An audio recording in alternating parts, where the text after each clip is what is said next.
Buenas tardes para todos. Recomendarles que al ingreso, por favor, silencien los micrófonos. Vamos a esperar 2 minuticos que terminen de ingresar las personas que están esperando y damos inicio con la conferencia.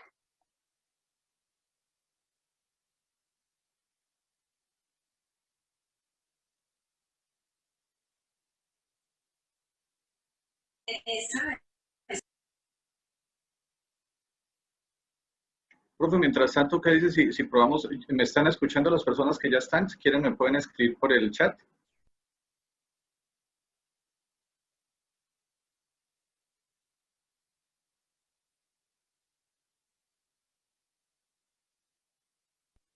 Perfecto, listo. Entonces, 2 minuticos y si arrancamos ya para darle de una vez comienzo a esta charla, ¿vale?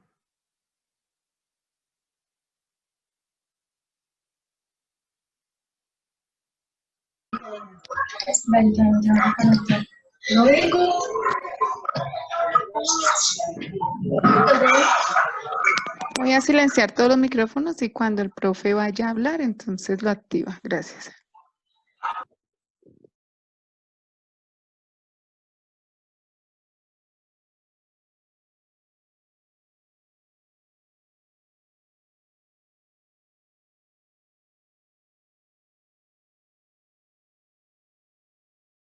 Bueno, buenas tardes para todos. Yo creo que vamos a dar inicio. Un cordial saludo para todas las personas que se conectaron, para el docente Diego Sáenz, que nos acompaña en esta tarde del CEAD Yopal. Mi nombre es Marly Bustos Aguilar, yo soy la líder zonal del Sistema de Bienestar Integral UNADISTA en la zona Amazonía Orinoquía. Darle la bienvenida a todas las personas, agradecer su participación en esta conferencia sobre el apego como fuente de dolor emocional. Doctor Diego, muchísimas gracias por su participación, por la invitación que hemos hecho, por aceptarla.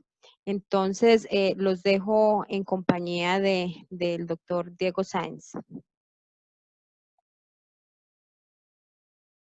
Bueno, muy buenas tardes, Marly. Muchas gracias a ti por la compañía, a Elisenia también por ayudarme con este sistema. La verdad, es un poquito duro a veces para uno estar acostumbrado a estos temas de la virtualidad, pero pues hay que adaptarse y les agradezco sobre todo a esas personas que ya tenemos 75 participantes que han decidido acompañarnos en el día de hoy con esta charla. Como lo decía la profesora Marly, yo soy Diego Sáenz, docente del CEAD Yopal, del programa de psicología, y pues básicamente lo que quiero transmitirles hoy es una información muy importante para muchas personas que la quieran tomar como algo que puede servir para mejorar la salud mental.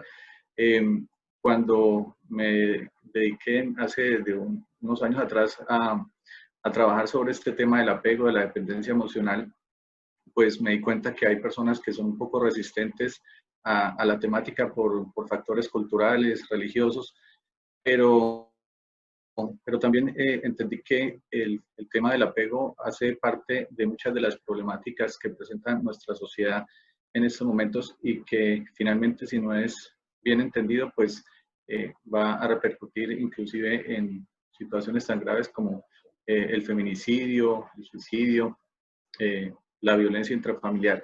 Entonces, es una pequeña introducción para un tema que es muy complejo. Obviamente vamos a hablar desde muchas ópticas del apego, pero quiero que pues a todos los asistentes les quede claro que es una percepción no solo personal, sino también es una percepción desde lo académico, desde las investigaciones que se han realizado y pues aspiro a que al final de la charla pues a muchas personas no solamente le queden ganas de seguir ampliando esta información, sino que si hay cosas dentro de cada uno de ustedes que hay que mejorar, pues que esta sea una, una charla de esas que motivan al cambio, ¿no? Bueno, inicialmente pues volverle a dar las gracias a mis compañeros que me han asistido en esta conferencia, a la invitación de Bienestar Unadista para que me dirija a todos ustedes. No sé si hay personas de muchas otras partes del país. Espero que dentro de todas las cosas que hablemos hoy, pues también esté la interacción con ustedes. No sé si el canal se pueda cerrar en 40 minutos, como me habían dicho, pero vamos a tratar de que toda la charla se dé completa, pero también que ustedes tengan un espacio de interacción al final. Por eso, de pronto, si se me pasa alguna pregunta que me pueden hacer ahí en el chat, me disculpan, pero realmente cuando estamos manejando las diapositivas al tiempo se nos puede complicar un poquito también el manejo del chat. Entonces, les recomendaría eso para el final y pues vamos a dar inicio. Les quería colocar como primera diapositiva esta de recordar es fácil para quien tiene memoria y olvidar es difícil para quien tiene corazón. Cuando yo inicié a hacer estas charlas, siempre les hacía o les preguntaba a los asistentes a estas charlas si alguno había sufrido por amor o tenía dificultades en algún momento de sus vidas por estas situaciones de la dependencia a otra persona. Y en todas las charlas que he dictado, pueden ser más o menos 8 o 9 veces que he replicado no solamente esta charla, sino algunas que tienen que ver con este tema, nunca se ha quedado nadie sin levantar la mano. Es decir, esto es un fenómeno que representa casi que a toda la población. Es muy común que las personas sufran por amor, por eso es que la música del despecho, la música del amor, la música romántica siempre va a tratar de transmitir esas emociones que generan en las personas, el sentirse enamorado, el sentirse muy cercano a alguien. Entonces, es una frase para arrancar esta charla y comentarles, no sé por qué perdí la posibilidad de cambiar la diapositiva. Ah, no, regálame ya, listo, ya la tengo ahí. Entonces, elegí para esta charla el título de el apego como fuente del dolor emocional, porque el apego no es malo ni bueno, simplemente hay diferentes tipos de apego y cuando nosotros nos vamos por el apego patológico, el apego que genera problemas, el apego que genera dependencia de carácter físico, porque hablemos del apego también como algo que no solamente es a las personas, ¿no? El apego también puede ser al dinero, el apego al trabajo, el apego a los autos, a situaciones que van más allá de simplemente el sentir una emoción o una cercanía con alguien. Entonces el apego tiene muchísimas funciones, pero el apego como fuente del dolor emocional pues tiene que ver con el apego hacia una pareja o el apego que podemos llamar el apego romántico. ¿Listo? Mi nombre es Diego Arturo Sáenz, soy psicólogo de profesión, especialista en psicología jurídica y forense y maestrante en psicología clínica y de la salud. Y pues como les dije, docente del CEDAT Yopal hace más de 6 años en programa de psicología. Para contextualizarnos entonces, he decidido colocarles 3 conceptos claros de qué es el apego. Cada uno de esos conceptos pues obviamente refleja una situación diferente respecto a cómo abordarlo. El primero es la terminología o la forma como abordamos el apego desde la Real Academia Española, es decir, nuestra lengua, y habla de que el apego es una afición o inclinación hacia alguien o algo. Simplemente lo define así. El apego para la psicología del desarrollo, los que estudian psicología, los que son psicólogos, también le podemos llamar la psicología evolutiva, que abarca todos los estadios del desarrollo de las personas, incluyendo obviamente desde su nacimiento hasta la senectud o la tercera edad, y habla de que el apego como un vínculo emocional profundo y perdurable.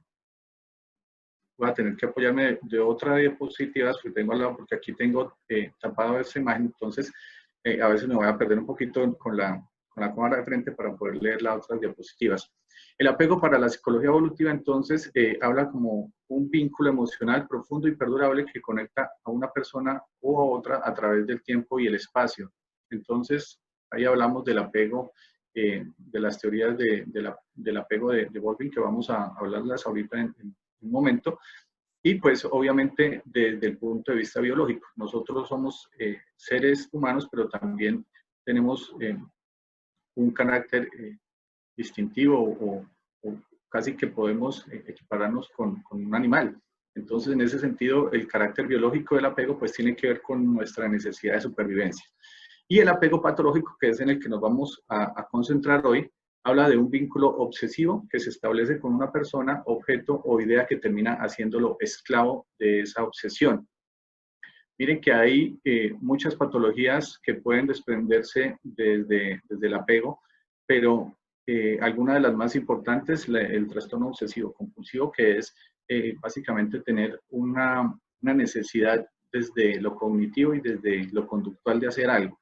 Las personas con esta enfermedad tienen algo parecido a los que son apegados patológicamente, porque casi que se vuelven esclavos de esa idea, esclavos de esa conducta, y terminan pues obviamente dejando atrás muchos otros aspectos importantes de su vida. Entonces el apego patológico destroza completamente la autoestima, la independencia de la persona, y hace que simplemente se viva para tratar de solucionar conflictos que tienen que ver con una persona o un objeto o una idea. En este caso, como les dije, es un tema de pareja, así que las personas que viven con apego patológico nunca son felices, siempre están pensando en la posibilidad de perder a esa persona amada, o entre paréntesis amada, porque finalmente los que tienen algún tipo de apego realmente no aman, ¿no? Tienen una obsesión, pero no se puede confundir con el amor. En la siguiente diapositiva hablamos ahora sí de la teoría del apego. Como les dije, hay muchísimos autores que han hablado sobre las teorías del apego, entre ellos, en términos de psicología, han hablado Cindy Hassan, Melanie Klein, que es una psicoanalista muy importante, Konrad Lorenz, una persona que a través de sus estudios con animales pudo interpretar muy bien de qué se trata el apego en sus estudios con aves. Y pues obviamente sus estudios más adelante fueron comprobados en seres humanos, y otros muchos autores que finalmente llegaron a la conclusión de que el apego es importante para la supervivencia y sobre todo para la adquisición de nuevos comportamientos prosociales. En este caso, la teoría del apego describe la dinámica de las relaciones entre los seres humanos. Su principio más importante declara que un recién nacido necesita desarrollar una relación con al menos un cuidador principal para que su desarrollo social y emocional se produzca con normalidad. Entonces, miren, yo cuando empecé esta charla les dije que podía en algún momento herir alguna susceptibilidad respecto a los conceptos sociales que tenemos de familia, por ejemplo, los conceptos religiosos que tenemos, independientemente de la ideología religiosa que practiquemos. Hay muchas de las religiones que hacen a las personas esclavas de su pareja, porque simplemente el dejarla o ir en contra de esa idealización del ser amado hace que inclusive se vuelva un pecado. Entonces, miren que esta teoría del apego pues tiene que ver con el crecimiento de un niño, de un bebé, y pues finalmente nos da las características más importantes del apego para los niños. Mire, algo también importante que habla acá es que no necesariamente tenemos que hablar de dos personas que sean directamente los cuidadores o las personas que ejerzan la crianza sobre un niño. Entonces, inclusive los padres pueden ser muy malos cuidadores. Inclusive personas desconocidas pueden ser mucho mejor padres o modelos de conducta para un niño que sus mismos padres. Entonces, aquí no hablamos de padres como tal, sino de un cuidador. ¿Listo? Las investigaciones sobre el tema que demuestra la importancia del apego tienen en muchos aspectos relación con las primeras investigaciones que hizo el siguiente autor que les voy a explicar, pero sobre todo, en términos generales, los investigadores han llegado a la conclusión de que estos 5 aspectos son los más importantes respecto a la teoría del apego. El primero es que es un regulador biológico. A través de muchas investigaciones de campo y con animales también se dieron cuenta que siempre que la madre estaba junto a la cría, ¿me están escuchando? Sentí como un ruido, no sé si tengo el... por favor, si me pueden hablar ahí en el chat para tener claro si me están escuchando. Listo, bien. Vale, gracias. Entonces les decía, me pasé la diapositiva, les decía que el regulador biológico es una manera de entender que los seres humanos, en términos generales, los animales también necesitamos de una figura que nos brinde protección, nos brinde alimento y prácticamente que garantice nuestra supervivencia desde el momento del nacimiento. Entonces, el regulador biológico tiene que ver con la cercanía de la madre cuando nosotros podemos observar a un bebé recién nacido. Este regulador biológico hace que mejore su tasa cardíaca, que mejore la temperatura corporal, que mejore la capacidad de adaptarse al medio desde el punto de vista social, que mejore el aspecto desde el punto de vista de la supervivencia, tiene mucho más efectividad o tiene mucho más posibilidades sobre un niño que nazca con un cuidador cercano a un niño, pues obviamente que nazca en una incubadora o que tenga que verse en cuidados artificiales, ¿no? El segundo es el sistema inmunológico, que habla de niños muy sanos cuando tienen un apego cercano a su madre y que pues muy seguramente no desarrollan enfermedades desde los primeros años de vida gracias a que ese vínculo y ese apego se hace muy notorio. La neurociencia del apego tiene que ver con el desarrollo de neurotransmisores y de todos los aparatos del sistema nervioso central que se necesitan para obtener una buena salud en ese sentido. Y estimulación de emociones, obviamente, para que el niño pueda entender la importancia o el rol que tiene el llanto, el reírse, el acariciar, todo lo que le genera una interacción emocional con su madre o cuidador. Y por último, las conductas sociales que tienen que ver con la forma como nosotros interactuamos con otros. Obviamente, quien tenga la posibilidad de tener un apego muy cercano y un apego seguro, puede desarrollar conductas sociales mucho más fácil que un niño al que no se le otorgue esta posibilidad, ¿no? Ahora sí, hablamos de la teoría de apego. Como les dije, hay muchos autores, pero este es el autor más importante, que se llama John Bowlby, un psicoanalista inglés que empezó a trabajar sobre este tema desde hace muchos años. Y ustedes se dan cuenta prácticamente de 70, 80 años de la teoría, pero aún sigue vigente como una de las teorías más reconocidas en el ámbito de la psiquiatría y de la psicología. Esta persona fue contratada por la OMS, la Organización Mundial de la Salud, para trabajar con niños que se quedaron sin hogar en la época de las guerras mundiales y que pues obviamente representaban un peligro pues latente para las naciones, precisamente porque eran niños que tenían conductas muy alejadas de la normalidad, y este señor empezó a trabajar con estas teorías y empezó a darse cuenta que existen diferentes tipos de apego según la cercanía que cada uno tenía con la figura de apego o de cuidado. Y ahí sí creó la teoría del apego, que básicamente está descrita o está formulada en los siguientes términos. Es necesario una figura estable en los primeros años de un bebé para un buen desarrollo cognitivo y emocional. El apego tiene un valor adaptativo para el bebé, pues asegura la satisfacción de sus necesidades psicosociales y físicas. Y por último, el grado de seguridad, ansiedad o temor de un niño está determinado en gran medida por la accesibilidad y capacidad de respuesta del cuidador. Si reunimos todos estos tres postulados de Bowlby, lo que encontramos es que un niño necesita del apego. Es decir, cuando hablamos de apego biológico, es algo que no podemos dejar pasar como simplemente algo que se puede elegir o no en un bebé. Siempre tiene que haber una figura que genere ese apego, independientemente de si es hombre o mujer. Obviamente las teorías están, las investigaciones a través de esta teoría pues están relacionadas con la figura materna, pero también en otras investigaciones se ha demostrado que el acompañamiento de la figura paterna genera también otro tipo de circunstancias positivas en el niño. Entonces, digamos que tiene que ver con la calidad del cuidador más que con que sea la madre o la figura femenina. ¿Listo? Ahora, ya para terminar esta parte teórica, ya entrarnos en el tema como tal de esta charla, les voy a hablar de los tres tipos de apego.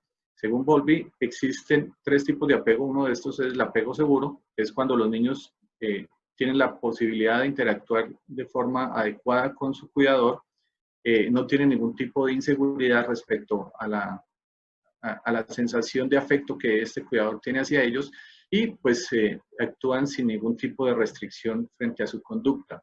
La segunda es el apego ansioso resistente, que son niños que quieren esa cercanía o que ven una posibilidad de apego a esa figura de protección, pero les da en muchos casos miedo solicitarla porque temen que sean rechazados. Entonces, esas figuras de apego casi siempre son aquellas personas que casi que cuidan porque les toca, porque son padres a la fuerza o porque la sociedad hace que tengan que ejercer ese rol, pero realmente no ejercen como tal un cuidado adecuado y no le generan al niño ese apego seguro. Y por último, estarían los más graves, que son los niños que crecen con un apego ansioso elusivo y son niños que no confían en sus padres, mantienen conductas de aislamiento, inclusive desde los primeros años de vida, y cuando empiezan a crecer, pues son niños que muchas veces van en contra de la autoridad porque simplemente no sienten esa cercanía con la figura de apego.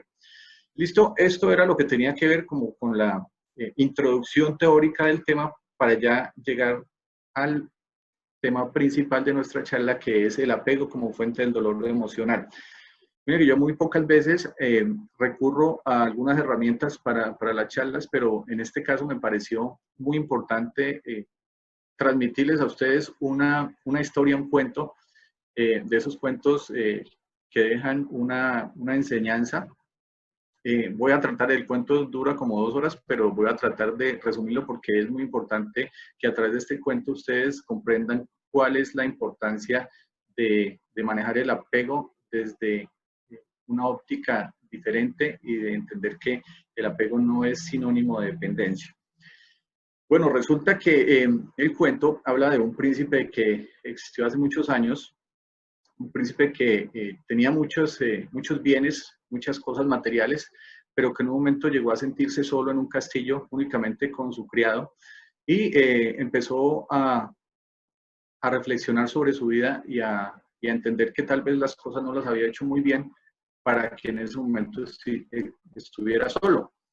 Entonces empieza a mirar por una de las ventanas de su castillo y ve que llega una golondrina muy bonita, muy bella, la describe como un animal completamente extraordinario y este animal empieza a cantar y pues crece su enamoramiento hacia ese animal, empieza a verlo como algo celestial.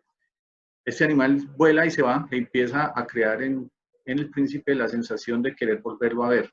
Así que empieza a visitar con más frecuencia esa ventana hasta que después de unos días vuelve a ver esta ave, vuelve a cantarle y vuelve a sentir esa emoción, vuelve a sentir que es finalmente la única que le está proporcionando algo de felicidad. Posteriormente siguen los días hasta que el príncipe se da cuenta que necesita que esa ave esté con él, que esa ave no se vuelva a ir, porque tal vez cuando sale a volar, algún cazador la ve y la va a matar, o tal vez va a caer en una red. Y lo que hace es ordenar a su criado que le haga una jaula y que la condicione completamente bien para que esa ave no tenga ningún problema en cuanto a su alimento, en cuanto a su comodidad. Cuando la vuelve a ver, lo que hace es agarrarla y meterla en esa jaula para que le cante todos los días. Evidentemente, pasa el tiempo y cada vez el canto de esa ave va disminuyendo y va viéndose afectado porque la ave cantaba porque veía la naturaleza y le emocionaba. Después de un tiempo, el ave muere y el príncipe, en una total depresión, lo único que hace, o lo único que pretende es echarle la culpa a su criado porque no la cuidó adecuadamente, porque la dejó morir de hambre, según él. Así que lo despide y se queda aún más solo.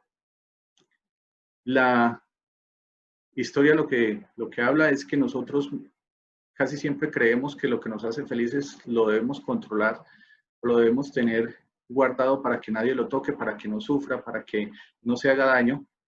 Y lo que estamos haciendo realmente es dañando la naturaleza o el verdadero lo bello de ese ser que nosotros en algún momento llegamos a admirar cuando estaba libre. Entonces, ese es el apego, ese es cómo funciona, el mecanismo, cómo funciona cuando nosotros creemos que algo es nuestro, que necesitamos apropiarnos de algo y nos volvemos personas que finalmente no pueden controlar ese temor por la pérdida.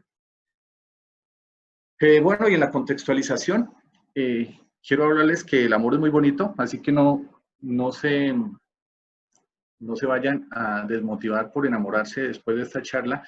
Hay cosas que son obviamente muy emocionantes de sentir y que finalmente pues hacen que la vida sea humana, o si no pues seríamos simplemente autómatas que no sienten ningún tipo de emoción.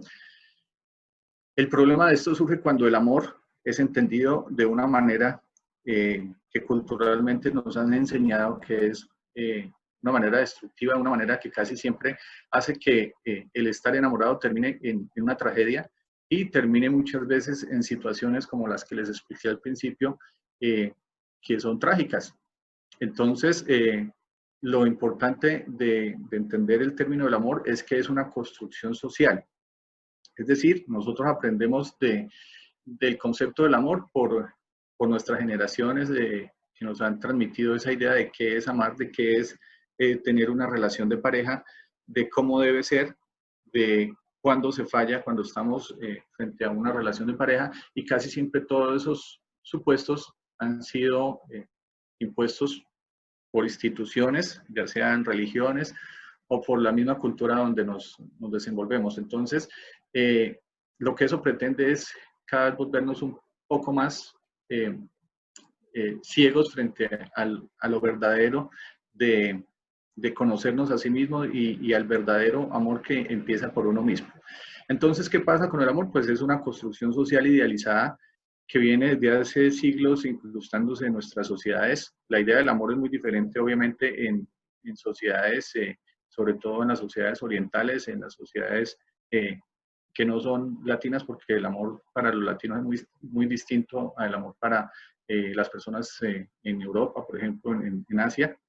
Así que contextualizándolo para nosotros, el amor es una construcción social donde esperamos que la otra persona resuelva mis necesidades y supla esas falencias que en algún momento he tenido en mi vida. Entonces, casi siempre que estamos buscando pareja, estamos buscando una persona que llegue a cambiarnos nuestra existencia y que llegue a cambiar esa percepción que tenemos de sí mismos.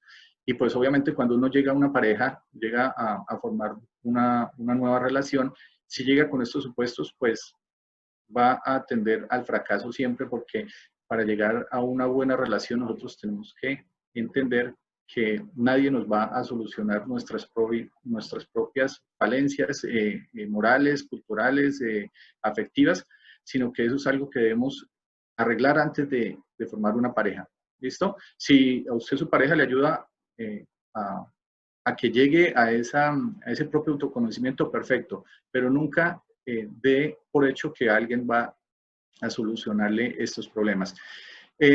Surgen problemas de esta percepción, como el feminicidio, como la depresión, como la violencia intrafamiliar, como el suicidio, que las cifras son bastante grandes, y creo que en la diapositiva que sigue les voy a explicar en cifras por qué esto es tan grave y por qué a mí como psicólogo, como profesional de la salud mental, me preocupa tanto que el apego siga siendo algo tan normal en nuestra sociedad.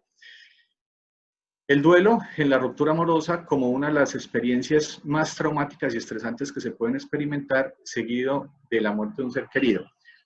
Cuando nosotros hablamos de duelo, no quiere decir únicamente de personas que mueren. También podemos hablar de duelo cuando estamos superando una relación amorosa fallida.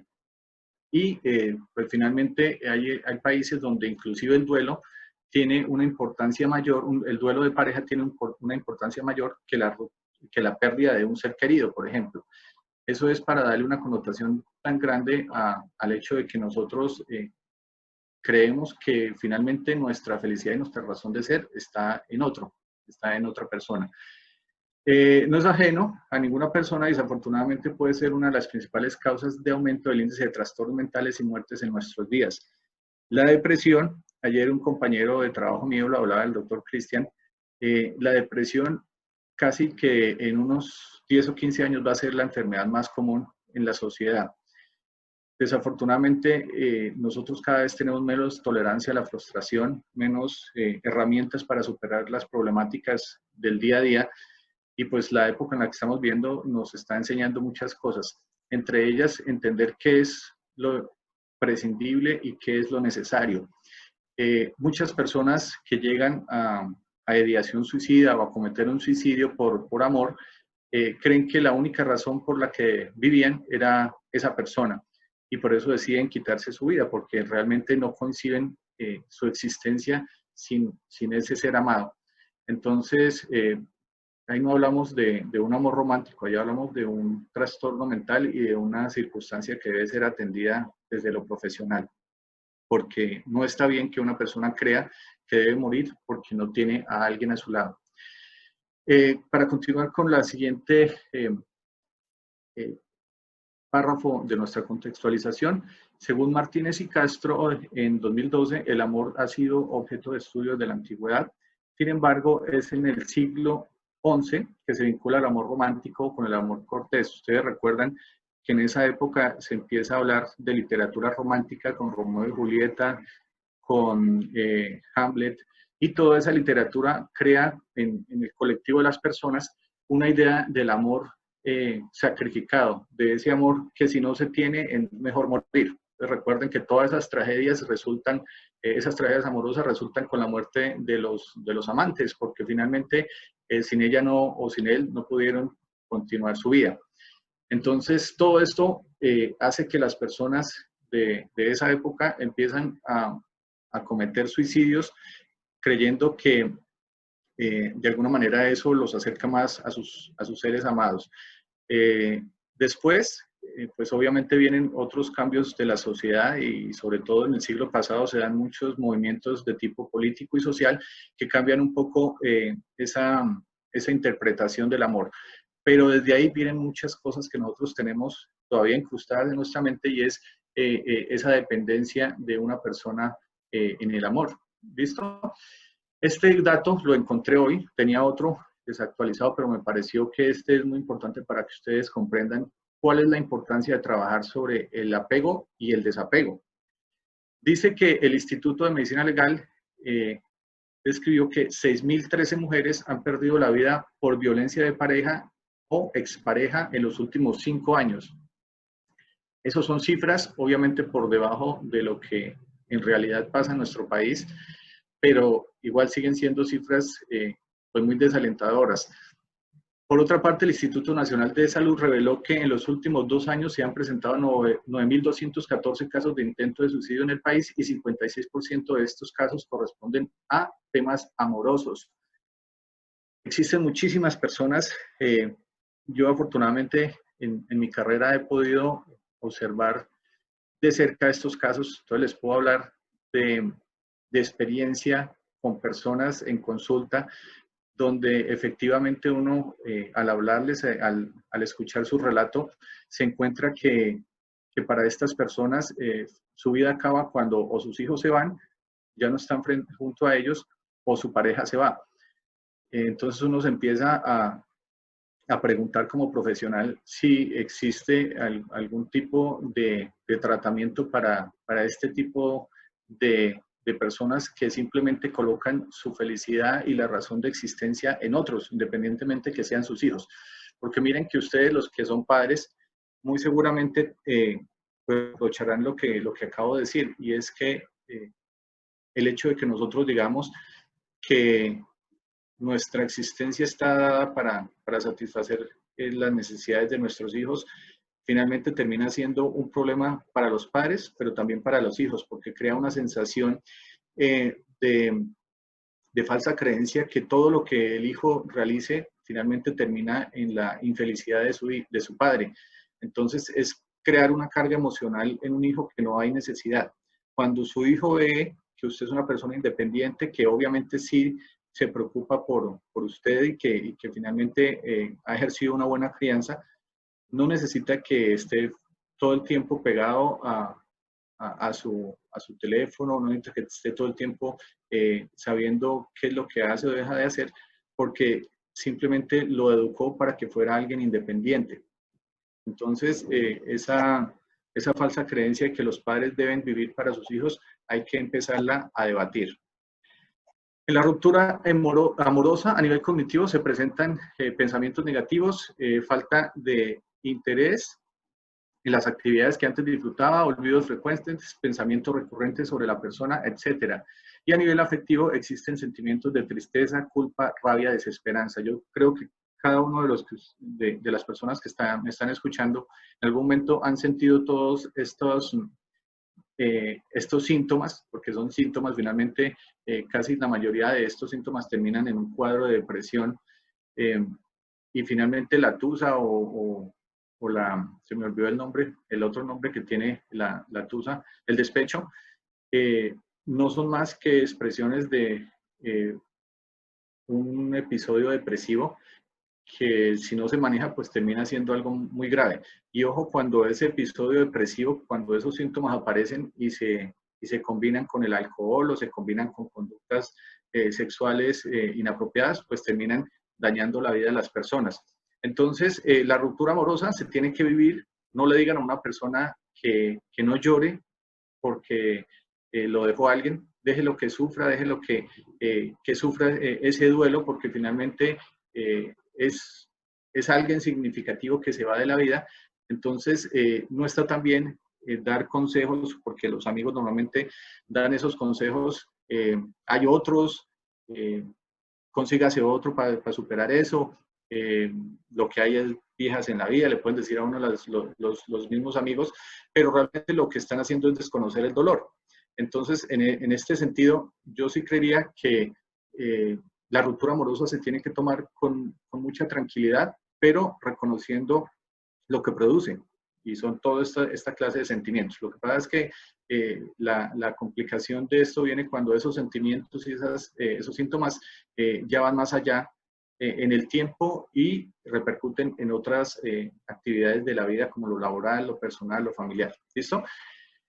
Y podemos afirmar que el desamor o ruptura amorosa se da como una problemática de carácter social afectando a gran parte de la población. Vuelvo y le repito, yo creería que la dependencia emocional y el tema del apego hace que muchos de los fenómenos que más nos preocupan desde la salud mental y del contexto de las políticas públicas en Colombia y en muchos otros países del mundo tengan que ver con que las personas no administran bien sus emociones y simplemente colocan sus esperanzas, sus expectativas en los demás. Bueno, vamos a reflexionar sobre esto para que la charla no nos vuelva como muy teórica, y los invito a que cada uno en su casa analice estas frases que coloqué acá, porque aunque hay muchísimas más, pero me parece que son frases que describen muy bien lo que culturalmente nosotros entendemos como amor. Hasta que la muerte nos separe. Los que somos casados nos dijeron esa frase cuando estábamos en el altar, o los que practican otra religión, cuando nosotros estamos frente a la persona que decidimos unir nuestras vidas, nos repiten esta palabra, y finalmente esta frase lo que hace es crear la sensación de que muy seguramente, a pesar de los conflictos, de la infelicidad, de todos los problemas que pueda acarrear una relación que no es adecuada, nosotros tenemos que seguir ahí. Eso obviamente pues tiene una concepción que se puede debatir. Muchos me dirán, pero es que hay que intentar otras formas, hay que intentar unirse a Dios, hay que intentar buscar ayuda terapéutica, pero definitivamente cuando uno trabaja con relaciones de pareja, cuando trabaja con parejas donde hay tanto dolor y hay tanta dificultad en la relación, créanme que uno como psicólogo muchas veces el mejor concepto que puede dar es que la separación es lo mejor para cada una de estas personas, porque su vida está siendo infeliz y nadie merece la infelicidad eterna. La cultura de la media naranja, el creer que siempre viene una persona que nos complementa, es decir, que si no aparece, nunca vamos a encontrar el complemento, y eso hace que nosotros finalmente nos sintamos siempre vacíos, nos sintamos siempre con la necesidad de que alguien en nuestra vida llegue para llenarnos eso que nos faltaba. Muchos de las personas que se dedican a hablar sobre este tema hablan de la cultura de la media naranja y explican que lo ideal es que no sea media naranja, sino que sea una naranja completa, que cuando llegue otra naranja se haga un jugo increíble, pero nunca creer que alguien nos viene a complementar. Mi felicidad son mis hijos, la que les acabo de explicar. He tenido la oportunidad de atender mujeres que ya rondan los 50, 60 años, y encontrarlas sin ningún sentido de vida es muy decepcionante desde lo humano, porque es entender que esas personas basaron su felicidad en sus hijos, y muchas de esas personas finalmente terminan solas, tal vez en un sitio donde la cuidan extraños, o finalmente terminan viviendo en lugares donde son olvidadas. Entonces, la felicidad de los hijos es excelente, pero hay que entender que también nosotros tenemos metas y tenemos sueños por los que hay que luchar, y no simplemente se debe basar esa felicidad en los hijos. Si no fuera por mis hijos, ya me hubiera separado. Es la frase que muchas personas dan cuando existen muchos inconvenientes de pareja, y finalmente termina creando una relación patológica, porque por el hecho de quedarse en un matrimonio infeliz, no solamente son ustedes dos los infelices, sino que además están involucrando a sus hijos en la infelicidad, por el hecho de creer, o el pensamiento, la percepción de creer que una familia unida, a pesar de las dificultades, siempre sale adelante, pero muchas veces esas dificultades son tan graves que lo que hacen es crear un círculo y un ciclo de malas relaciones. Es decir, si yo tengo una relación conflictiva con mi esposa, pero me mantengo con ella por creer que mis hijos van a ser más fuertes teniendo un padre y una madre juntos, pues me equivoco, porque muy seguramente cuando ese hijo crezca va a repetir el mismo ciclo en otra familia. Entonces, es enseñar a los hijos a reprimir sentimientos, y a creer que el dolor es algo que debe existir para que una relación funcione. Sin él o ella no podré salir adelante. Todas esas personas que son dependientes, no solamente desde lo material, ojo, porque no estoy hablando de personas que económicamente no pueden sin sus parejas, sino esa pobreza emocional de esas personas que creen que cuando alguien se va de su lado, simplemente son incapaces, su autoestima es tan baja que creen que no podrán salir adelante sin esa figura de protección que tenían. Y por último, les dejo esta frase de Buda. Todas estas teorías del apego que les dije son actuales, pero podemos hablar del apego desde hace más de 2000 años, y Buda los que practican el budismo entienden muy bien las teorías del apego, porque ellos creen que el apego es lo más dañino que le puede suceder a un ser humano. Y la frase es: el dolor es inevitable, el sufrimiento es opcional. Bueno, entremos entonces en detalle con el amor. El amor es una cosa, como les dije, bonita para sentir. Es una cuestión que casi todos los seres humanos tenemos la capacidad de sentirlo. Les digo que casi todos, porque hay algunas patologías mentales que permiten que las personas no sientan amor. Ustedes me dirán que cómo se logra eso, pero les cuento que es algo que viene desde lo biológico. Son trastornos que nacen que vienen con las personas desde su nacimiento.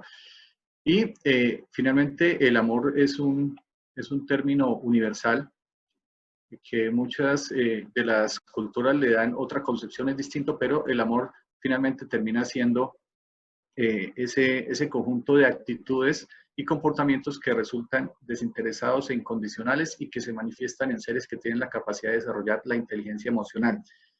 Miren que esta descripción tiene algo que no es tan real, y es que nosotros, para amar, no somos desinteresados, nosotros no podemos ser altruistas al amar. Si usted ama a alguien, espera sentir reciprocidad, es decir, que esa persona también genere en usted la sensación de que lo ama. O si no, usted está siendo masoquista y está entregando de alguna manera ese afecto por nada. Y yo creería que las personas en el amor sí debemos ser un poco, o dejar un poco de ser demasiado entregadas sin nada a cambio, porque finalmente el amor es bonito cuando se siente de lado a lado. Eso quiere decir que el amor solo se puede experimentar en los seres humanos, aunque otras especies también son capaces de establecer nexos emocionales como animales a los que se les ha comprobado una alta eficiencia desde el sistema nervioso central. Pero mire que esto tampoco es tan cierto. Hay muchas investigaciones que hablan también de emociones muy fuertes en animales y emociones que tienen muchas veces que ver más con un amor desinteresado y un amor desleal en animales que en los mismos seres humanos. Entonces, el que nosotros tengamos posibilidades como comunicarnos de una manera, un lenguaje distinto, no quiere decir que el amor sea exclusivo de los seres humanos. También podemos sentir ese nexo emocional con otros seres vivientes. En el lenguaje cotidiano, el amor suele asociarse en forma directa con el amor romántico, que supone una relación pasional entre dos personas. ¿Listo? Entonces, no hay que confundir la cuestión del amor con lo pasional, porque lo pasional tiene que ver con algo muy biológico y muy hormonal. ¿Listo? Y algo se puede explicar con la siguiente diapositiva que habla sobre el enamoramiento. Cuando ustedes llegan a una relación, mire qué chévere este aspecto de nuestras vidas, y es que todos estamos en algún momento locos.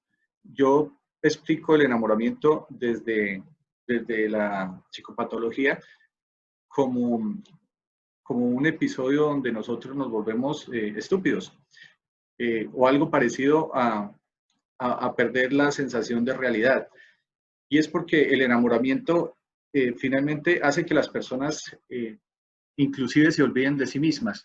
Ustedes recordarán cuando están enamorados, si están enamorados en este momento, entonces piensen qué es lo que pasa con ustedes y encuentren esas características anormales en las personas cuando están enamoradas. Entonces, son personas que pierden la capacidad para discernir la realidad, que pierden la capacidad para pensar por sí mismas, empiezan a perder el afecto o la capacidad de encontrar placer en algo que no tenga que ver con ese ser amado. Finalmente terminan perdiendo inclusive personas cercanas, porque la idea o la obsesión en este caso, porque es un pensamiento casi que no se puede borrar de la mente, hace que las personas sientan una cercanía muy grande por ese objeto amado, y finalmente ese enamoramiento lo que hace es que se conviertan en enfermos mentales. Eso no quiere decir que no sea normal. El enamoramiento tiene que existir y en la mayoría de las relaciones se empieza con eso, pero hay que pasar a otro nivel. El problema está cuando el enamoramiento continúa y la idealización de las personas continúa después de mucho tiempo, creyendo que esa sensación que se dio en el inicio se volverá a repetir por muchos años, por lo que dure la relación con esta pareja, y ahí está la equivocación, que las personas entran con expectativas de enamoramiento, lo separe, como decía la frase, y eso hace que cuando sientan que su pareja ya no es tan idealizado, ya no es esa persona tan maravillosa que tenían al lado, ese galante hombre, esa mujer tan hermosa que encontraron al principio, entonces empiezan a caer las expectativas, y eso hace que las personas pues se desmotiven frente a una pareja. Entonces, muy claro para ustedes que les quede, es que el enamoramiento hace parte de las relaciones amorosas, pero cuando nosotros empezamos a salir de ese enamoramiento es que de verdad empezamos a amar a alguien. Cuando sabemos que tiene cualquier cantidad de problemas, cualquier cantidad de hábitos malucos, que no baja la taza del baño, que se quita las medias donde sea, pero que igual el vínculo es tan fuerte que independientemente de todas esas cosas que a nosotros nos gusten, la cercanía, el afecto sigue ahí porque entendemos que esa persona es importante para nosotros, ¿listo? No nos complementa porque eso sería ir en contraposición a lo que les acabo de decir. Bueno, ahora, antes de pasar directamente, yo creo que a que muchos nos interesa, que es ya como definir cuáles son las alternativas para superar los duelos patológicos. Quiero que si hay manera de debatirlo en el chat, pues lo podamos hacer, y es encontrar los supuestos erróneos del amor. Miren que hay muchos supuestos que nos imprime la sociedad, que nos imprime la misma sociedad donde vivimos, la misma cultura, y que finalmente nosotros terminamos dándolos como hecho, como una ley. El primero es el supuesto de exclusividad. La persona con ese supuesto habla de la siguiente manera: si conmigo disfrutas, no es posible que disfrutes con los demás, o a la inversa, si disfrutas con los demás, no disfrutas conmigo. Es decir, te quiero para mí sola, no hay posibilidad de que seas feliz si no estoy contigo y si tú no estás conmigo. El otro supuesto es el de posesión, que es algo parecido al de exclusividad. Me perteneces, por lo tanto, no se lo dejo a nadie. Puedes tomar tus propias decisiones, pero siempre que coincidan con las mías. Está llevado al límite, sería la maté porque era mía. Entonces son esos hombres, sobre todo, aunque mujeres positivas también hay. Y aquí yo no les conté, pero yo vivo en Yopal. La mujer llanera tiene fama de un poco posesiva, pero no todas, muy poquitas. Y habla sobre esto, el supuesto de posesión. Quiere decir que las personas creen que por el hecho de sostener una relación afectiva con otra persona, ya pasa a ser de su propiedad o pasa a tener las facultades para poder decidir sobre la vida de esa otra persona. Entonces, siempre que sucede eso, pues obviamente que hay una patología en la pareja, porque yo no puedo dejar que otra persona tome decisiones por mí, o no puedo dejar que otra persona tome las riendas de mi vida simplemente porque es mi esposo, mi novio o mi novia. Supuesto de la media naranja, que ya se los expliqué, entonces no me voy a tener mucho en ese. Supuesto de superioridad: yo soy quien manda en la relación, todo hombre se debe controlar a su mujer. Entonces, obviamente, aplica más que todo para los hombres machistas que suponen que su mujer, por el hecho de ser mujer, es de alguna manera inferior y siempre tiene que estar en una función sumisa respecto a esa pareja. El supuesto de totalidad, que habla de que hay que satisfacer al otro en todas las áreas de la vida. Y mire que eso es una de las cuestiones que se presentan con mayor frecuencia en las parejas. Y es que siempre casi existen las parejas, uno que es el dominante y otro que es el sumiso. Cuando nosotros encontramos personas sumisas, encontramos personas que están dispuestas a dejarse a sí mismas para satisfacer al otro, incluyendo cuestiones de tipo sexual, de tipo donde las personas se humillan inclusive para tratar de satisfacer a esa pareja. Y el supuesto de eternidad, que también lo explica la palabra de la frase de hasta que la muerte nos separe, y es creer que toda relación va a terminar siempre hasta que la muerte llegue a uno de los dos.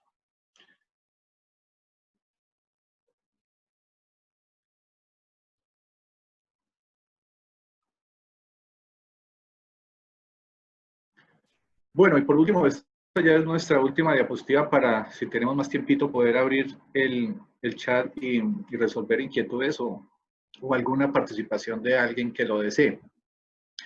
¿Cómo superar el duelo patológico? Y yo quiero serles muy claro con una cosa, y es que usted puede superar el duelo como le parezca. No hay ninguna receta, no hay ningún remedio mágico que le haga a usted superar el duelo si usted no lo desea. Es decir, para empezar a superar el duelo patológico, lo primero que hay que hacer es reconocer que usted tiene un problema. Entender que su vida está siendo infeliz, no porque tenga otra persona a su lado que lo haga infeliz, sino porque usted no ha tomado las decisiones que necesita para lograr su bienestar mental. Entonces, en cualquier tipo de adicción, en cualquier tipo de patología, lo primero es reconocerlo, ¿listo? Porque muy seguramente usted no puede cambiar una adicción a las drogas cuando no reconoce que es un problema, así como funciona el apego. Si usted no reconoce que tiene un inconveniente que está dependiendo de alguien más, pues finalmente no lo va a querer cambiar. Afrontar el miedo a la pérdida de la pareja. Lo que les decía, yo no conozco la primera persona que haya muerto porque su pareja lo dejó, a no ser que se suicide, a no ser que la pareja lo haya matado, pero en realidad nosotros somos seres humanos que podemos superar las más duras pruebas. Todo está en creer que tenemos las capacidades, las cualidades. Hay algo que se llama la resiliencia, que es un término psicológico que se utiliza mucho, y es, a pesar de las dificultades, a pesar de los problemas, poder salir adelante.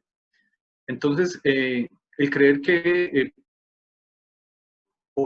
porque no estemos con nuestra pareja, nuestra vida va a ser un desastre, no lo dejamos, pues es una equivocación muy grande, porque finalmente el desastre ya lo estamos viviendo y ya nuestra vida puede ser un infierno cuando lo estamos pensando.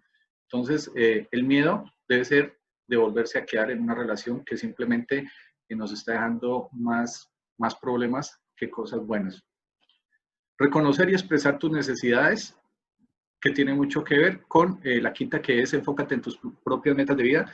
Mire, ustedes pueden ser personas de 70, 80 años y no por eso pueden dejar de creer que hay cosas por hacer en la vida. Hay personas que terminan su bachillerato a los 90 años, hay personas que escriben sus libros a los 70, 80 años y son exitosas. Yo creería que ese punto de las metas de la vida es muy importante para poder desprenderse de una relación tóxica y de una relación que nos tiene aferradas a un apego patológico. Porque cuando nosotros entendemos que de alguna manera el ser egoístas nos lleva a la felicidad, entendemos también que cuando nosotros somos felices le estamos dando felicidad a las personas que nos aman. Entonces, si su pareja no es feliz con su éxito, muy seguramente usted está mal relacionado, no tiene una pareja que en realidad lo ama. Revisa y contradice tus creencias. Yo, como les dije al inicio, yo no pretendo ir en contra de las cosas aprendidas por la religión, pero la religión a usted le dice que el dejar a su pareja, dejar un matrimonio, dejar a su esposo o a su esposa, prácticamente es un pecado.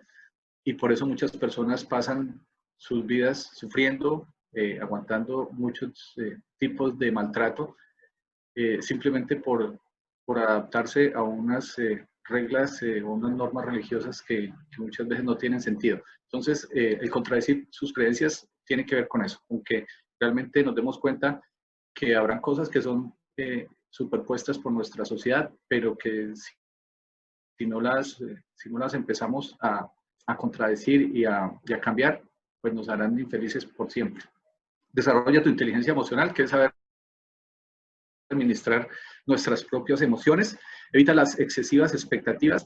Luego les digo, cuando uno entra con muchas expectativas, que se le queda a usted grabado esa fase de enamoramiento en una relación, va a fracasar, porque nadie es perfecto, porque finalmente usted va a terminar decepcionándose de algunas cosas de su pareja.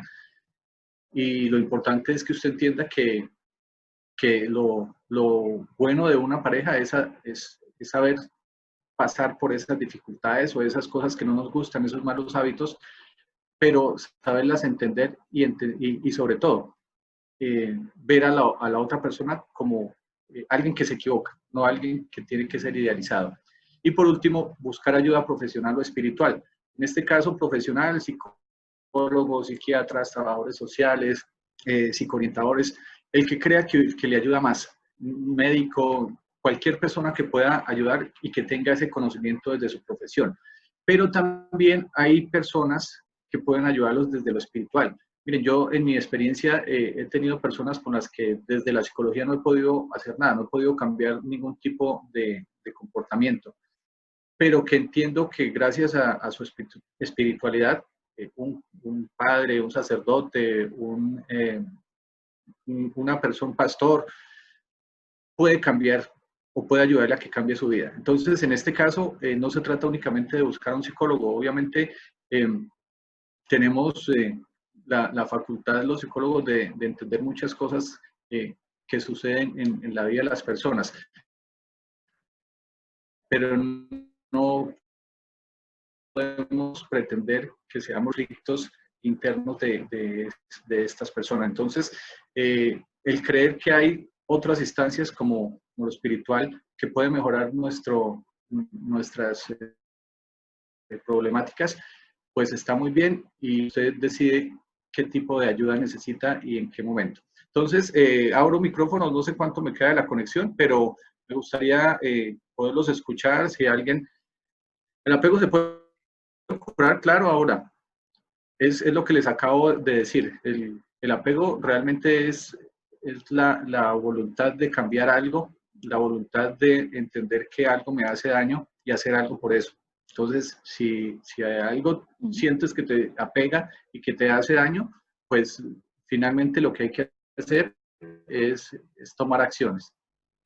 ¿Alguna persona que quiera comentar? Sí.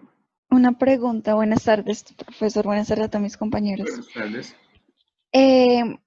¿Cómo uno hace para olvidar a esa persona que quisiste tanto? Y, por ejemplo, a mí me pasó algo que yo tuve una relación de 10 años, nos entendíamos a la perfección, no peleábamos, éramos muy unidos, pero hubo un momento pues que todo se volvió monótono, o yo me desenamoré, por decirlo así, y yo lo dejé, esa persona sufrió mucho.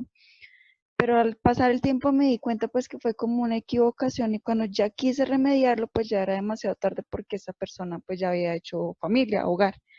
Pero es una persona que no he podido sacar de mis pensamientos, a veces como de mi subconsciente, a veces hacen sueños, aparece y como que a veces quisiera hablar con esa persona, pero esa persona o sea, me detesta, no quiere ni siquiera hablar conmigo. Pero siento que hay algo que falta por cerrar ahí en esa relación, pero o tal vez es en mí o he estado como con ese remordimiento, por decirlo así, tal vez, pero fue un amor muy fuerte, fue un amor muy bonito, cosa que he querido establecer nuevas relaciones y pues hago muchas comparaciones inconscientemente con respecto a la relación anterior que tuve.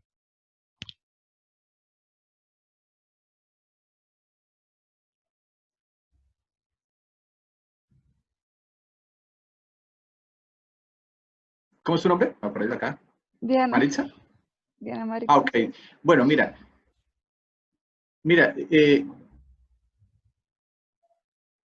hay muchas formas de abordar la ruptura amorosa.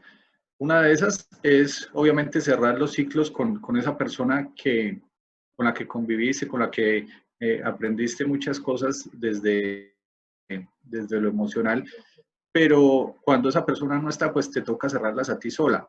Yo creería que tú tienes que empezarte a confrontar internamente y a creer que realmente el problema no fue la pérdida de esa relación, sino entender lo que esa relación significaba en tu vida. Entonces, yo te pregunto, por ejemplo, en este momento, si tú reflexionas sobre tu relación, ¿qué crees que es lo que te hace falta de esa relación en estos momentos de tu vida? O sea, ¿por qué no has podido encontrar en otras personas lo que sí encontraste en esa pareja? Pues, o sea, actualmente porque es muy complicado uno entenderse con otra persona, por los celos, por las actitudes actualmente las personas, bueno, o que me ha pasado mucho, los hombres conmigo tienden a ser muy posesivos y celosos, como a controlarme, ¿sí? Y en la persona anterior, que pues la relación que yo tuve era una persona que me protegía mucho, que se preocupaba mucho por mí, una persona totalmente desinteresada, cosa que actualmente pues las personas que me han dado la oportunidad de conocer han sido muy al contrario, son personas que van siempre por algo, son personas muy controladoras. No sé si a veces siento pues yo soy una persona no soy una persona controladora. Soy una persona que yo sé que si está trabajando, respeto su tiempo de trabajo, no lo controlo, no soy celosa, si me disgusta algo, lo digo, pero no me gusta pelear ni nada, entonces siempre he llegado con personas que tal vez, algunos han tenido malas experiencias en el amor y pues venían que constantemente peleaban, entonces vienen conmigo a pelear y a eso pues ya chocan de no, qué pena, si quieres pelear, discuta solo y cuando te sientes en la capacidad de hablar, pues dialogamos, ¿sí? Pero normalmente son personas pues que son muy controladoras, posesivas y yo a veces lo que busco en una relación es que me ofrezcan tranquilidad, que me sienta como que tengo una persona con la que puedo contar y que me pueda escuchar y pues actualmente es bastante complicado conocer a una persona así. Tal vez por eso extraño mucho mi relación pasada y tal vez la comparo mucho con eso porque en él sentía como esa protección que actualmente pues no encuentro con ninguna otra persona. Bueno, mira, y en lo que me acabas de decir, pues de alguna manera encuentro la razón, y es que siempre entras a una relación con las expectativas pasadas. Es decir, todas las relaciones serían diferentes siempre, pero pareciera que tú estás buscando la misma relación que tenías, pero con otra persona. Entonces, en este caso, yo creía que es cuestión de replantear, de hacer algo que está dentro de las estrategias que les acabo de nombrar, y es no entrar con muchas expectativas, simplemente iniciar una relación o ni siquiera relación, pero empezar a conocer las personas, entendiendo que las expectativas no siempre las puedes llegar a alcanzar, porque lo que te digo, tú tienes que entrar de alguna manera libre, tienes que entrar de alguna manera sana individualmente para que en algún momento tengas una relación inclusive mucho mejor de la que tuviste, porque si entras con la comparación, muy seguramente nunca vas a poder superar esa relación anterior. Yo creería que eso es lo que debes hacer. Si en algún momento tú crees que requieres de que alguien te ayude, un terapeuta te ayude a lograr entender esa situación, pues es una buena estrategia para empezar a cambiar las cosas en tu vida, ¿no? Bueno, alguien más que nos quiera compartir. Gracias, Maritza. ¿Alguien más que nos quiera Profe, en el compartir? No chat sé si hay esto, si algunas esto tenga tiempo. preguntas. Si todavía hay tiempo, profe, en el chat hay algunas preguntas. Espérate que entonces, es que yo estaba sin chat porque no podía Si cambiar las quiere, diapositivas al tiempo. Bueno, de las personas que me hicieron preguntas, ¿alguien quiere intervenir? Qué pena. Buenas tardes, mi nombre es Isabela.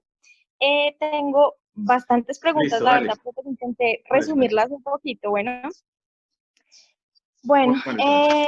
la primera es, yo tuve una infancia muy inestable, pues donde mis padres se odiaron y se han odiado muchísimo.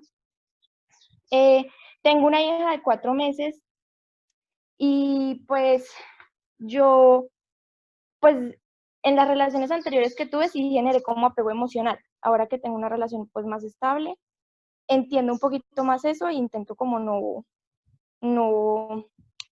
no caer en ese error, ¿sí? Pero pues yo quisiera saber cómo puedo hacer que mi hija crezca, sí, o sea, que cuando esté grande no tenga problemas con el apego emocional. Listo, mira, Isabela, ¿cierto? ¿Me dijiste? Sí, sí, señor. Bueno, mira, Isabela, lo importante es que tú dentro de la crianza le crees a tu hija la posibilidad de ser independiente, es decir, de jamás reconocer que otras personas tienen que solucionarle sus problemas. Eso es lo más importante. Lo segundo es que obviamente nosotros como padres tenemos que ser modelos y tenemos esa capacidad de, a través del ejemplo, del moldeamiento también, empezar a sugerir conductas apropiadas en los hijos. Entonces, pues muy seguramente si tu hija en algún momento te ve sufrir por amor, te ve tener algunas conductas desadaptativas frente a, por ejemplo, frente a una frustración amorosa, pues entenderá que el amor de alguna manera es un factor o una fuente de dolor. Entonces, puede que también empiece a temerle al tipo de relaciones afectuosas.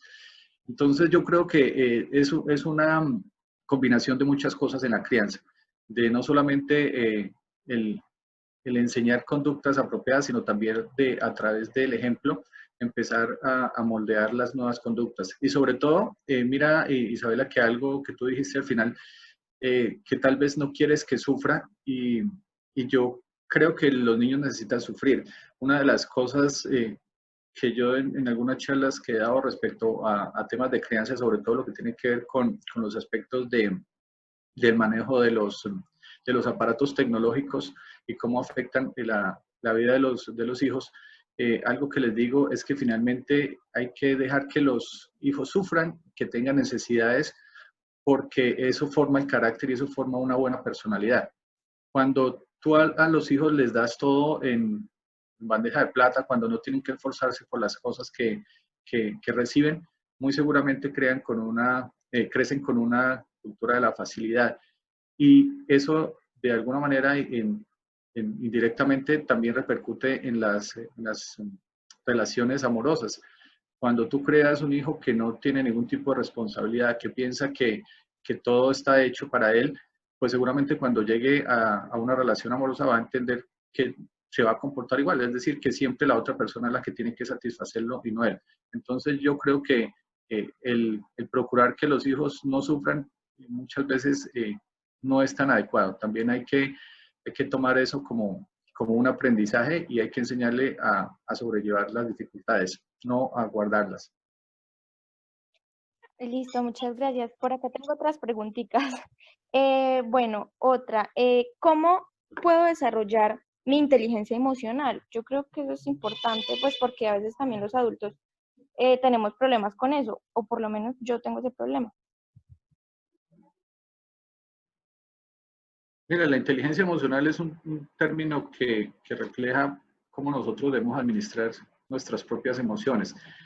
Y es claramente uno de los objetivos de la mayoría de las terapias o de las intervenciones terapéuticas, y es que las personas aprendan a reconocer lo que sienten, porque vivimos en una sociedad que siempre nos enseñó a reprimir, que si nosotros llorábamos, que si nosotros manifestábamos descontento, que si nosotros éramos abandonados por la pareja y lo manifestábamos, pues seguramente íbamos a sufrir de una estigmatización. Entonces, eso nos hizo personas con muy poca capacidad de enfrentar nuestras emociones, o por lo menos de exteriorizarlas. Entonces, lo primero que tienes que hacer desde la inteligencia emocional es reconocer lo que sientes y entender que no está mal sentirse triste, que no está mal sentirse muy feliz, que no está mal sentirse decepcionado, sino que hay que saber administrar cada una de esas emociones para que finalmente a ti no te afecte en muchos aspectos de tu vida. Porque las personas que no son inteligentes emocionalmente casi siempre reprimen, y esa represión hace que muy seguramente quienes reciban esa represión sean sus hijos o sean las personas que están cercanas o su pareja, y termine convirtiéndose no solamente en un problema de la persona que no es inteligente emocional, sino de todos los que están en su contexto.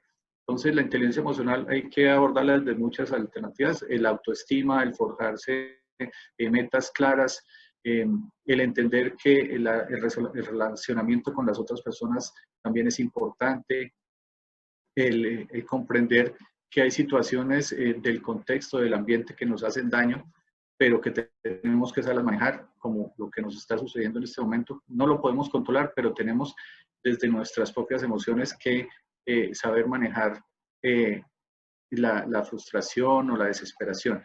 Entonces yo creo que la inteligencia emocional se puede trabajar desde un punto de vista personal.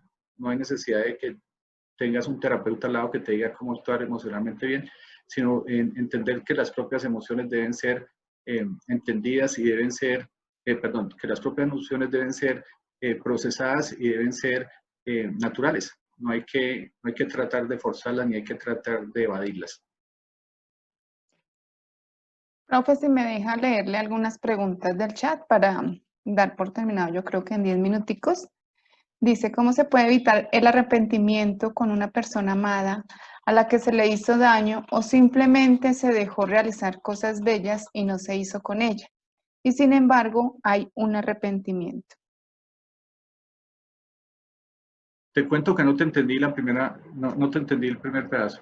¿Cómo se puede evitar el arrepentimiento con una persona amada a la que se le hizo daño o simplemente se dejó realizar cosas bellas y no se hizo con esa persona.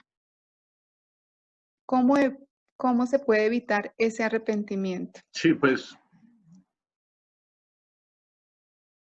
lo que pasa es que es parecida a la primera pregunta que nos hicieron. El problema es que esa persona a la que seguramente hay necesidad de hacer un cierre de ese ciclo, pues no está.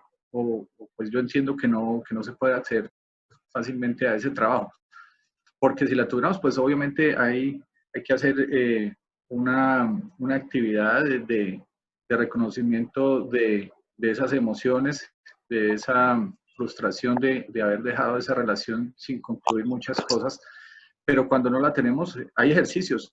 Por ejemplo, escribirle una carta, por ejemplo, en el simbolismo de cosas, por ejemplo, que nos unen a esa persona, empezarlas a dejar de lado. Si usted guarda, por ejemplo, un oso que le regaló su pareja y aún lo tiene, muy seguramente eso hace que usted se enganche emocionalmente todavía. Entonces, si tú crees que ya no hay manera de que esa relación pueda solucionarse desde lo que debió ser, pues hay que dejarla de lado, hay que pasar la página porque simplemente uno no puede quedarse con situaciones de su vida que hacen parte de su historia, pero que parece que les están generando conflictos en el presente. Entonces hay que deshacerse de esos resentimientos, esas frustraciones para que el presente sea lleno de bienestar y el futuro pues sea esperanzador, ¿no? Porque si no, nunca lo vas a superar. Tengo para merienda. ¿Cuál merienda? Bueno, la última pregunta. ¿Cómo evitar la monotonía en pareja? ¿Cómo evitar la monotonía en pareja? No, Gracias. no, me quedé pensando porque es una respuesta complicada. No todas las parejas son iguales. Y hay parejas que funcionan perfectamente porque son muy disfuncionales cada uno. Y hay otras que funcionan muy bien porque cada uno quiere cosas que finalmente los llevan a un consenso o los llevan a encontrarse en un mismo proyecto. Yo creería que lo primero es hacer como un examen, primero individual y un examen luego de pareja, para entender cuáles son las expectativas que se tienen. Hay muchos test de pareja que les pueden ayudar con esa información, pero yo creería que lo primero es entender que para que una relación funcione hay que tener planes en conjunto, hay que tener cosas que nos gusten. Si su pareja es deportista, pero a usted no le gusta ni 5 el deporte, listo, en eso tal vez no hay un consenso, pero sí deben encontrar actividades que puedan hacer juntos, porque en esta época, por ejemplo, de cuarentena, es donde nos encontramos realmente con las parejas y entender que hay cosas que definitivamente no hacen parte de lo que a nosotros nos gusta, pero que a nuestra pareja sí. Entonces, tiene que llegar un momento de confluencia en los que esas actividades, así no nos gusten, tendríamos que tratar de hacer el intento porque por lo menos la disfrutemos para que esa otra persona la disfrute más. Porque obviamente la monotonía tiene que llegar a cualquier relación. Hay personas, hay parejas a las que a los 3, 4 meses ya hay una monotonía muy grande, así como hay otros que llevan 20 años y todavía se inventan cosas para salir de ese esquema. Entonces yo creía que es revisar cada caso particular, encontrar situaciones que nos lleven a creer que si no se fomentan muchos aspectos dentro de la pareja, individuales y grupales, pues finalmente está destinada a fracasar.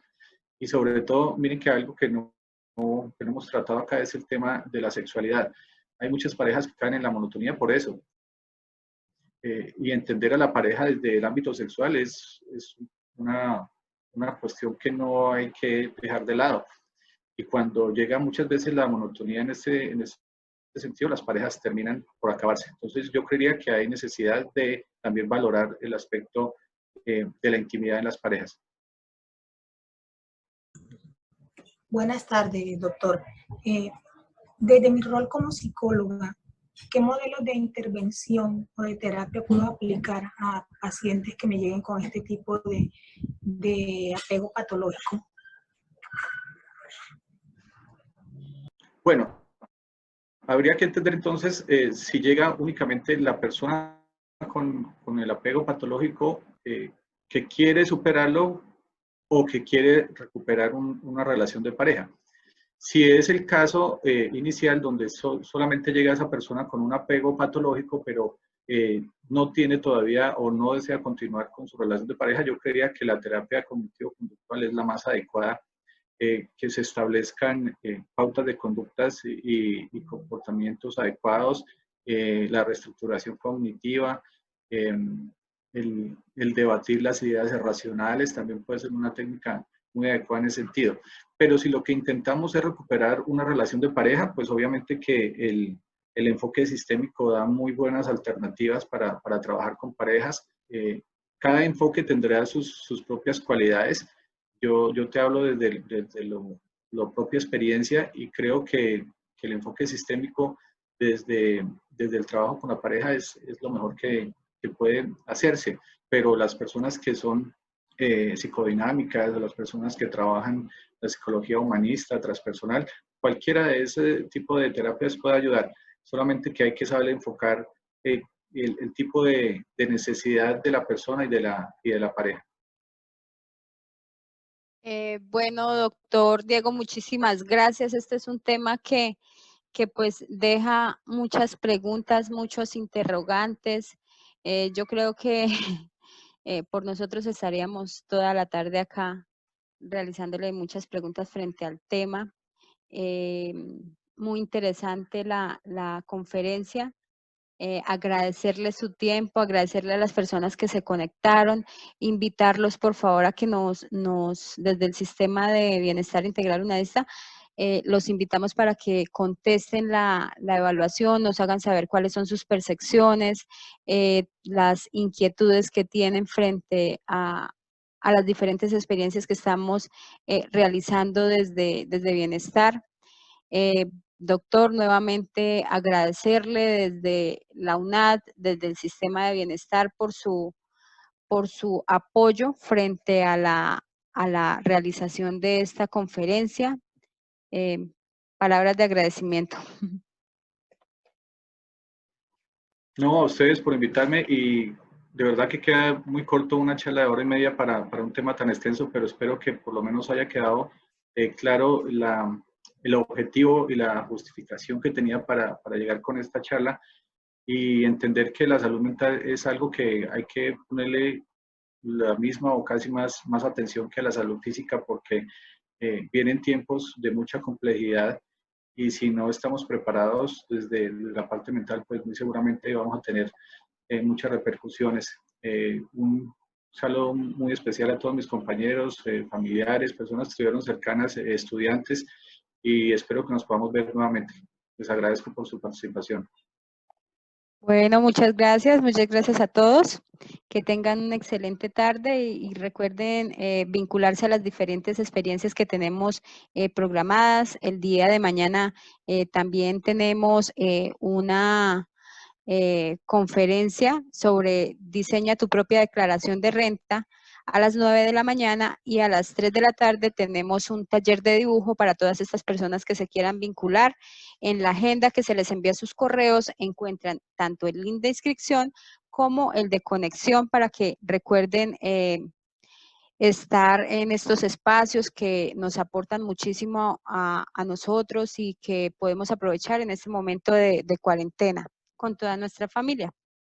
Bueno, muchísimas gracias. Que tengan muy buena tarde. Hasta luego.